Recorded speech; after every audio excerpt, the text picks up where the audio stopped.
सवाल नंबर 4 की तरफ हम बढ़ते हैं। अब हमारा सवाल नंबर जो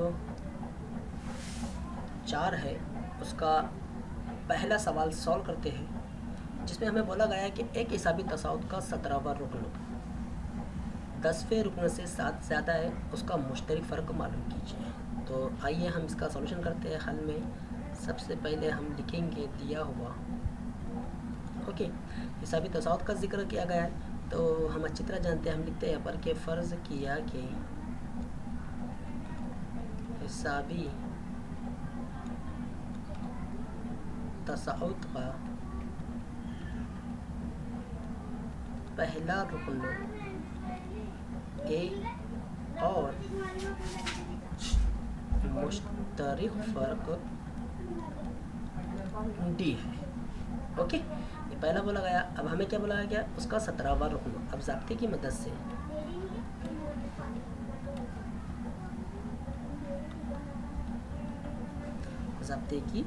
से क्या ज़ाब्ता है हमारा, टी एन वाला ज़ाब्ता है। तो टी एन बराबर ए जमा एन नफ़ी 1 इंटू डी। तो यहाँ पर हम एन बराबर 17 इस्तेमाल करेंगे। तो हमने यहाँ पर टी 17, ए हमारे पास दिया हुआ नहीं है, एन की जगह पर 17 इस तरह से। ओके, तो टी 17 ए जमा 16 डी, इसे हम मसावत नंबर 1 दे देते हैं। ओके, अब आगे बढ़ते हैं। इसी में अब हमारे पास क्या दिया गया है, एन बराबर 10। अब एन बराबर हम 10 के लिए इस्तेमाल करते हैं। लगाइए ज़ाब्ता। तो टी 10 बराबर ए जमा 10 माइनस 1 इंटू डी। तो टे 10 कितना हो गया, ए जमा 9 डी, मसावत नंबर 2।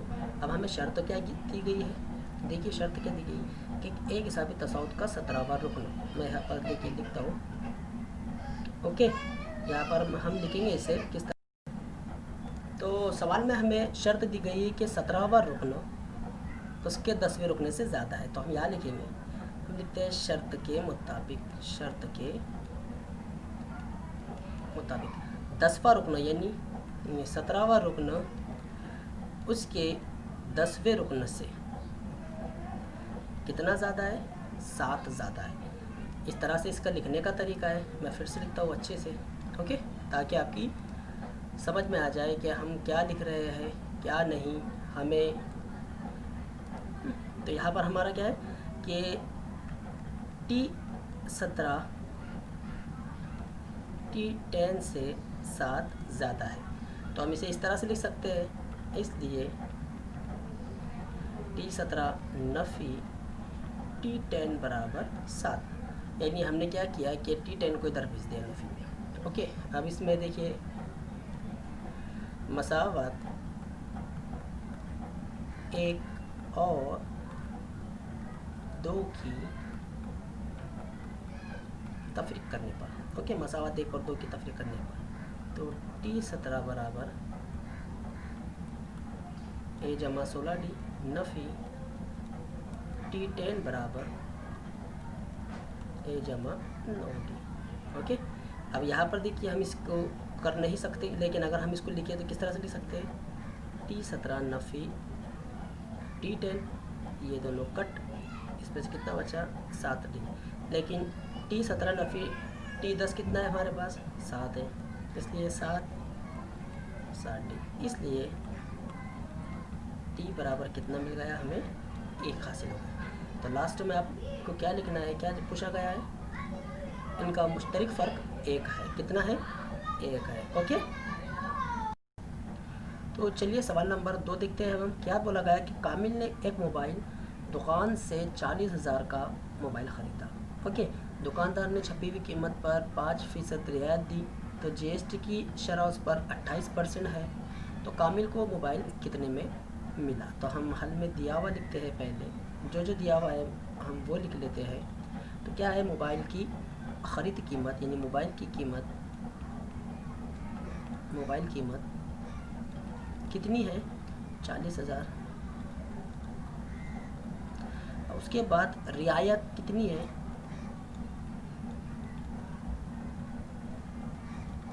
5%।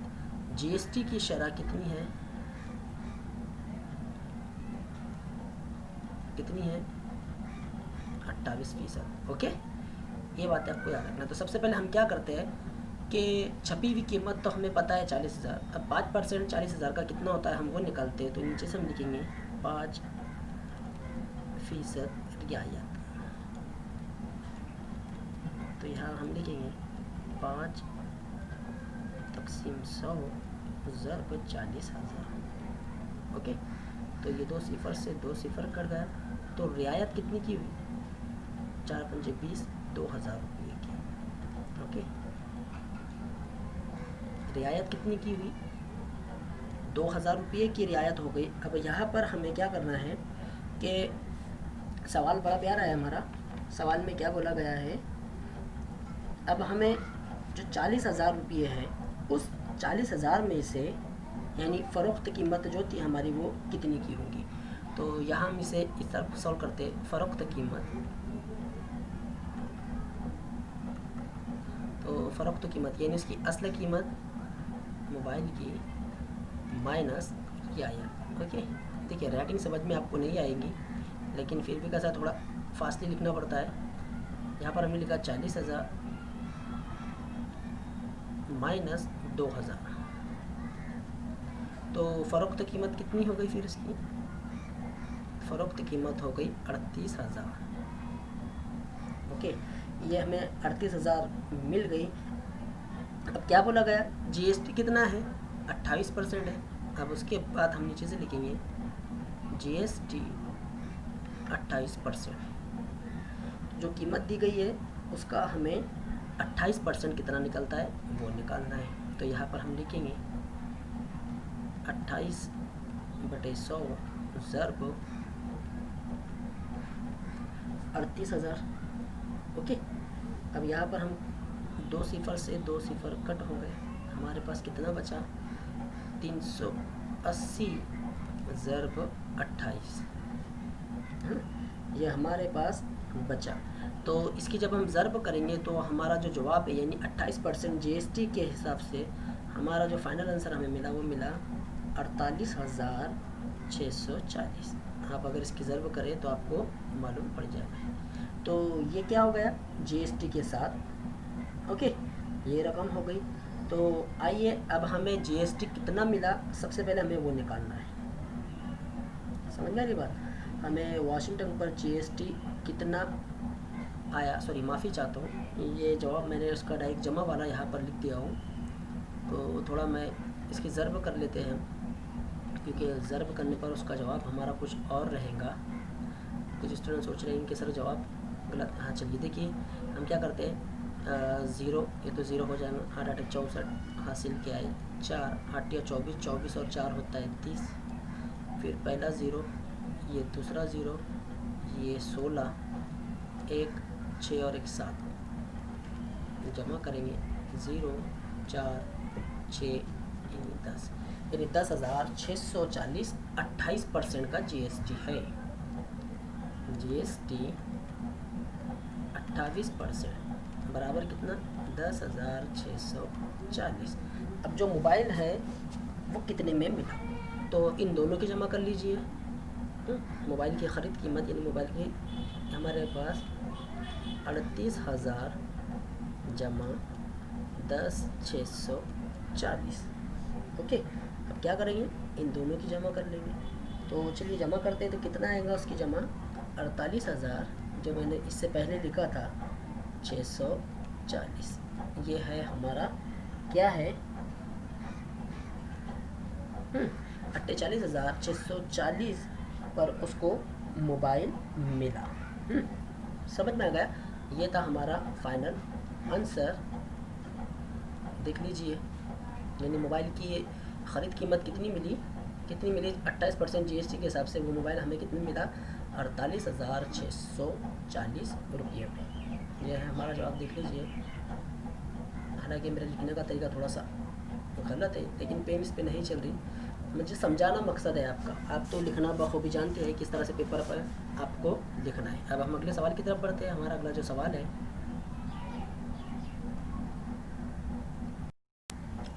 तो चलिए सवाल नंबर 3 है हमारा, अज़ाज़ अरबी के तरीके से हल कीजिए। हम यहाँ पर दिया हुआ लिखते हैं। दिया हुआ में जो मसावत है हमारी x कुव्वत 2 नफ़ी x बटे 20 नफ़ी 1/20 बराबर 0। ओके, मैं ज़रा यहाँ पर मोटी पेन ले लेता हूँ ताकि आप लोगों को दिखाई दे। अच्छा, अब हम क्या करते हैं, इसे हम मसावत नंबर 1 दे देते हैं। तो हम लिखने के लिए मसावत नंबर 1 को 20 से ज़र्ब करने पर, ओके, अब 20 से ज़र्ब करेंगे, बाकी इससे मैं इधर लिखता हूँ। तो यहाँ पर लिखा हमने 20x कुव्वत 2 नफ़ी 20x बटे 20 नफ़ी 20/20 बराबर 0 ज़र्ब 20 वही रहेगा। तो हमारी मसावत हमें क्या हासिल हो जाएंगी, 20x कुव्वत 2 नफ़ी, ये 20 कट गया, x नफ़ी 20 का 20 बराबर 0। अब हमारी ओरिजिनल मसावत क्या मिल गई, 20x² नफ़ी x नफ़ी 1। तो आपको अच्छी तरह से पता है कि हम इसे किस तरह से सॉल्व करते हैं, a और c की ज़र्ब करने पर। अब a हमारे पास दिया हुआ है 20, इसको हम नफ़ी x से ज़र्ब करेंगे तो ये हो जाएगा नफ़ी का 20। अब याद रखिए हमें नफ़ी 20 चाहिए। अब नफ़ी 20 के ऐसे टुकड़े करना है जिसका जमा करने पर नफ़ी का 1 हासिल हो। तो हमारे पास है 5 ज़र्ब 4 बराबर 20। याद रखिए अगर हम बड़े अदद को अलामत नफ़ी की अलामत लगाते हैं तो यहाँ पर भी हमें नफ़ी मिल जाएगा, और नफ़ी 5 में से अगर हम 4 को माइनस करते हैं तो नफ़ी का 1 हमें हासिल हो जाएगा। तो हमें नफ़ी 1 की जगह पर ये वाला हिस्सा लिखना है। हम यहाँ पर लिखेंगे नफ़ी 5x जमा 4x नफ़ी 1 बराबर 0। तो दूसरी पेन का मैं इस्तेमाल करता हूँ ताकि और भी हमें अच्छे से समझ में आ जाए। तो यहाँ मैं रेड पेन लेता हूँ। ओके, बहुत ज़्यादा मोटी हो गई हमारी रेड पेन, इसको मीडियम में लेता हूँ। तो पहली जोड़ी ये हो गई और दूसरी जोड़ी हमारी ये होगी। तो आपको अच्छी तरह से पता है कि पहली जोड़ी में से अक्सर हम मुतगय्यर को बाहर निकालते हैं, लेकिन दोनों सिमतों में ज़रीब मौजूद है, इसलिए ज़रीब और मुतगय्यर बाहर निकलेगा। उसमें जो छोटा होता है वो सबसे पहले बाहर निकलेगा। तो देखिए सबसे छोटा क्या है, 5x है, तो 5x हमने बाहर निकाला। अब 5 के पारे में 20 आता है, हाँ जी आता है, कितने नंबर पे, 4 नंबर पे। 1x बाहर निकल चुका है, यहाँ पर 2x है तो 1x अंदर रहेगा। नफ़ी ये पूरा का पूरा हिस्सा बाहर निकल गया तो इसकी जगह 1 लेगा। ओके, अब यहाँ पर 4 के पारे में ना तो 1 आता है, नहीं 1 के पारे में 4 आता है, तो हम यहाँ से कॉमन क्या निकालेंगे, जमा के साथ 1 निकालेंगे। ओके, बाकी 4x नफ़ी 1 बराबर 0। अब ये दोनों कॉस सेम हो गए, एक दफ़ा लिखिए और दूसरे कॉस में बाकी वाला हिस्सा लिखना है बराबर 0। ओके, अब इसके बाद हम क्या करते हैं, 0 बांट देते हैं। तो 0 हमने बांटा, ये देखिए 4x नफ़ी 1 बराबर 0 कॉमा 5x जमा 1 बराबर 0।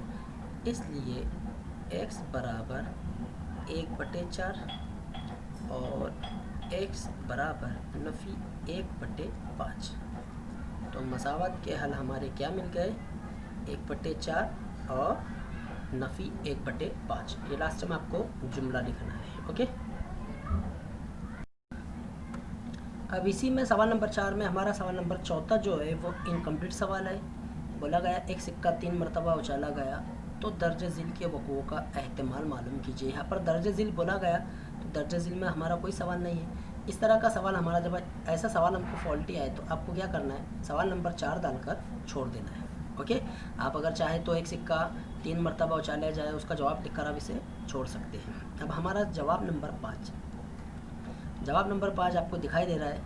यहाँ पर हम पूरी जदवल जैसी है एज इट इज़ बना लेते हैं।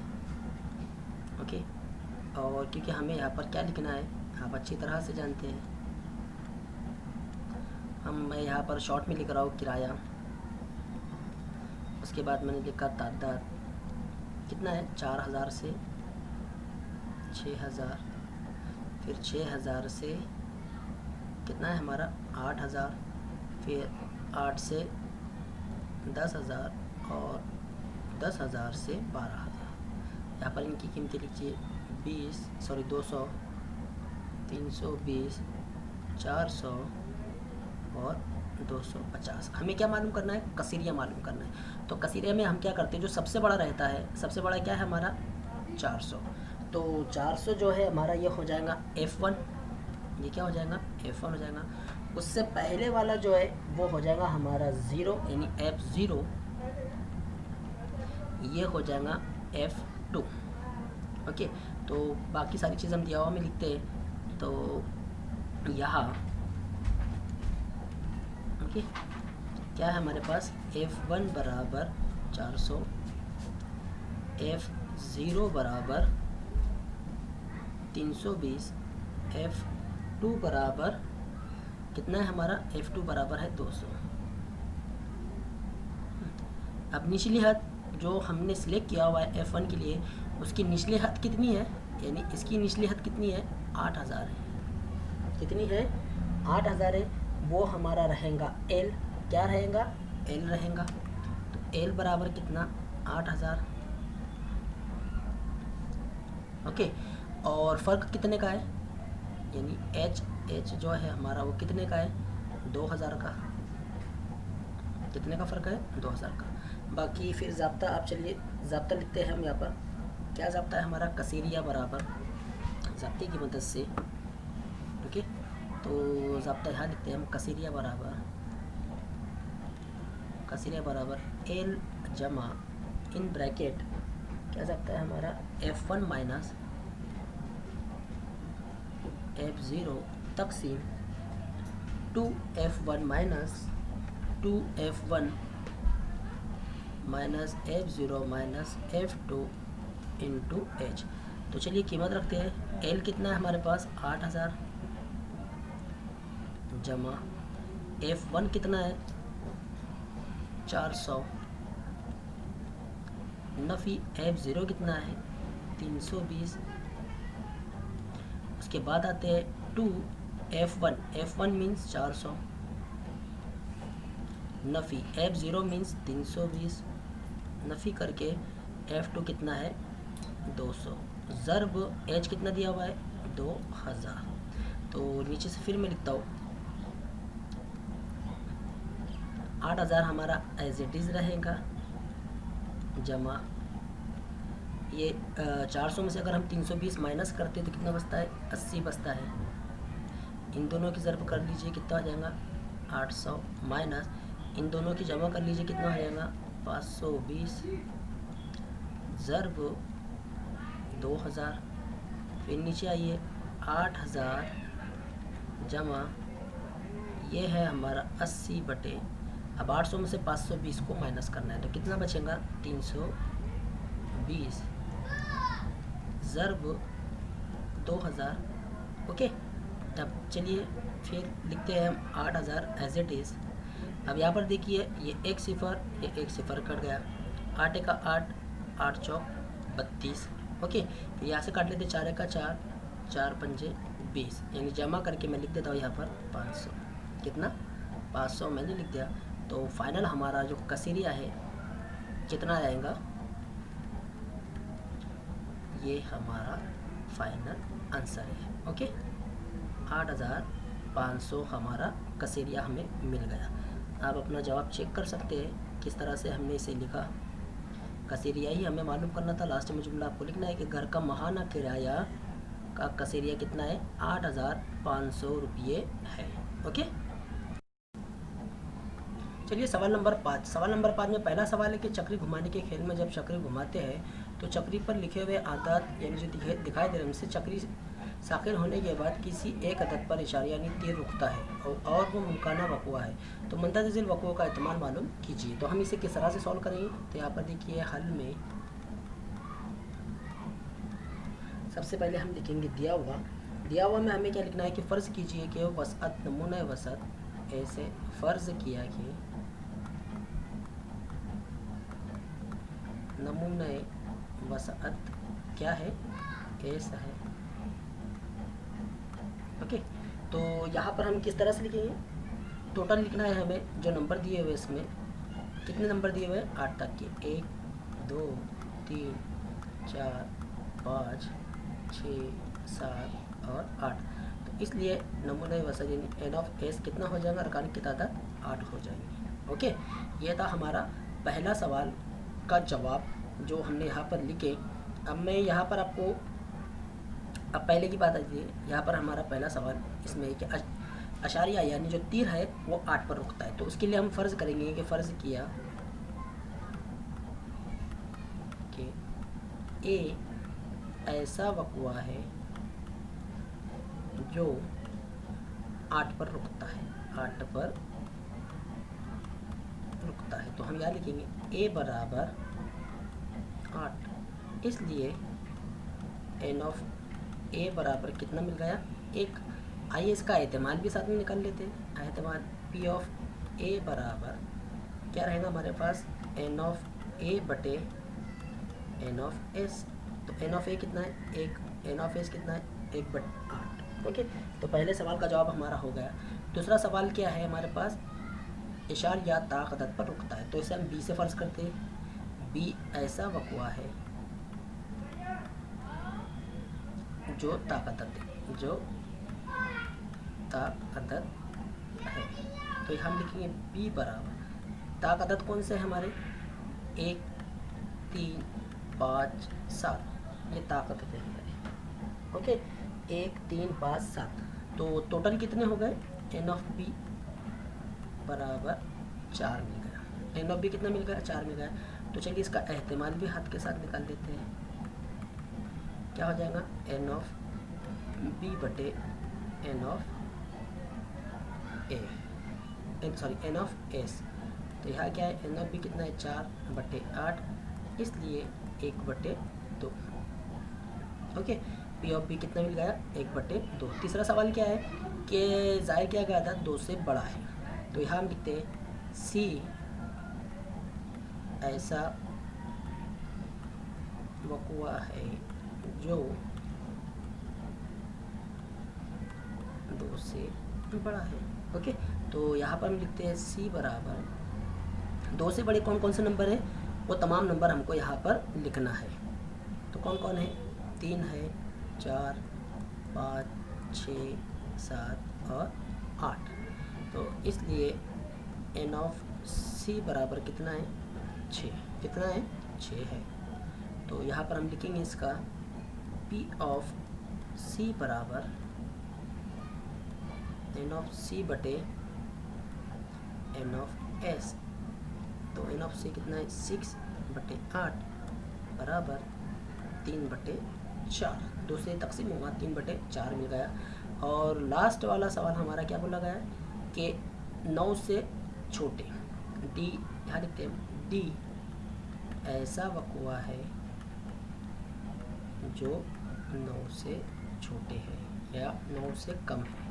ओके, तो डी हम लिखते हैं डी बराबर 9 से छोटे तमाम रुकन है 1 2 3 4 5 6 7 8। ओके, तो एन ऑफ डी बराबर कितना हो गया 8 हो गया।